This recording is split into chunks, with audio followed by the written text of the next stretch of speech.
ایک گاؤں میں ایک غریب کسان سونو اپنی بیوی کے ساتھ رہتا تھا۔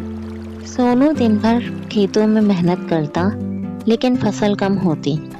گھر میں غربت تھی، اس کے باوجود اس کی بیوی نور ہمیشہ خوش رہتی تھی اور ہمیشہ ہنس کر ہر مشکل برداشت کرتی تھی۔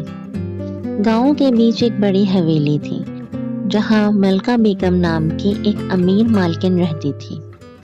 وہ بہت امیر تھی مگر غرور بھی بہت تھا۔ وہ غریب لوگوں کو حقیر سمجھتی تھی۔ ایک دن ملکہ بیگم نے اعلان کروایا، سنو سنو سنو سنو جو کوئی بھی ملکہ بیگم کے گھر میں سب سے بہترین کھانا بنائے گا، ملکہ بیگم اس کو بہت سارے انعامات سے نوازے گی۔ گاؤں کی سبھی عورتیں خوش ہو گئی۔ نور نے بھی سوچا کہ اگر انعام مل جائے تو گھر کے حالات کچھ بہتر ہو سکتے ہیں۔ مگر جب نور حویلی پہنچی تو دوسری عورتیں ہنسنے لگی۔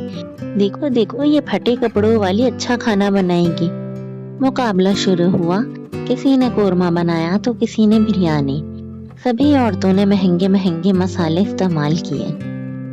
نور کے پاس صرف تھوڑا آٹا، تھوڑی سبزیاں اور کچھ دال تھی۔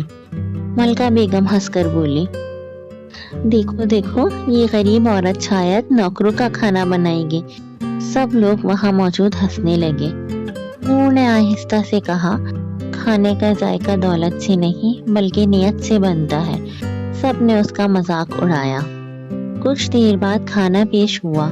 ملکہ بیگم نے جب نور کے ہاتھ کی سادہ دال اور روٹی کھائی تو وہ حیران رہ گئی۔ اس نے فوراً پوچھا، تم نے اس میں کیا ڈالا ہے؟ نور نے مسکرا کر کہا، محبت اور عزت۔ اسی وقت ایک بوڑھی عورت کھڑی ہوئی اور بولی، جو غریب ہو کر بھی دوسروں کا دل نہ توڑے وہی اصل میں امیر ہوتا ہے۔ ملکہ بیگم کو بہت شرمندگی ہوئی اور اپنی غلطی کا احساس ہو گیا۔ پہلی بار اس نے نور کو عزت سے اپنے پاس بٹھایا اور ڈھیر سارے انعامات سے نوازا۔